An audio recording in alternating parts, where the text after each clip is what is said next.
IBC, Dale Gateful 33 here to do a short thread response video. James Griffiths did a video day or so ago, was it? I can't remember.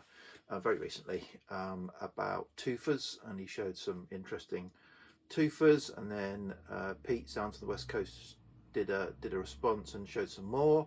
So I thought I'd show ones and not the ones that they've shown. So I do have Procol Harum, Robert Wyatt, Twofer, but I won't show that. And I used to have a nice pair, but I got rid of it, which James has just responded to my comment. I think he's troubled by the fact that I got rid of a nice pair, but I do have like 3 vinyl copies of Pipe at the Gates of Dawn and about 2 CD or maybe 3 CD versions, so you can't keep everything. So and both James and Pete started their videos with Twofers that aren't really Twofers, and I think I'm going to do the same.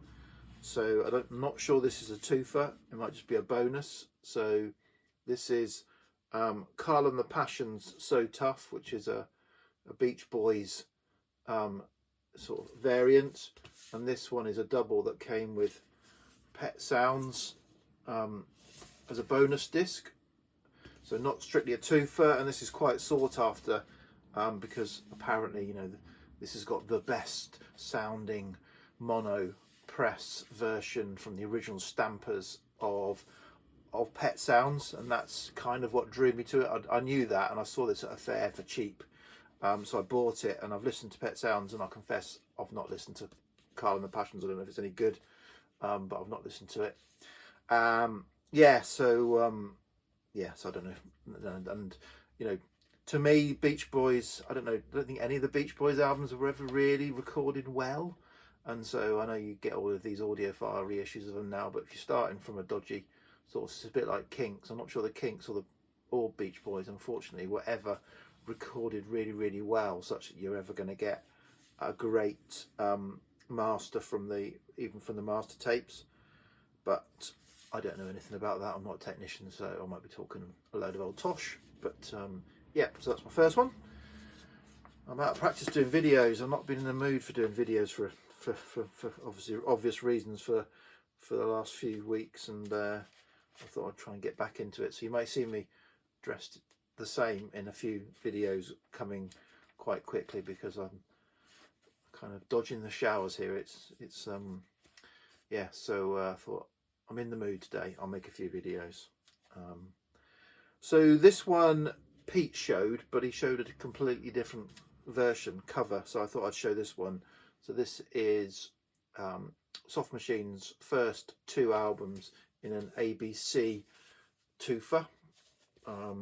So this one actually does have the front covers of Soft Machine 1 and Soft Machine 2, but you know, those, particularly this famously was controversial cover with a naked lady on the back and a kind of rotating bit, so it doesn't have that, but it's got a version. So that's, as Pete said, Soft Machine's earlier, slightly more psychedelic Canterbury sound. This next one is a conventional twofer, I would say, in the twofer style of having to flip the covers. So this is Joe Cocker and his Joe Cocker album, and his With a Little Help from My Friends album. So yeah, Joe Cocker, and as you can see there, I'm not going to turn it around, I'll probably drop the records. Joe Cocker, you know, famously covers a lot of songs and does them in a Joe Cocker way. Okay, this next one, a little bit battered, belong to Faddy, whoever Faddy is, but yeah, this is The Who, A Quick One, and The Who Sell Out. So I've got other copies of The Who Sell Out reissues. There's the inside of the gatefold. Yeah, this is my favourite Who album, The Who Sell Out.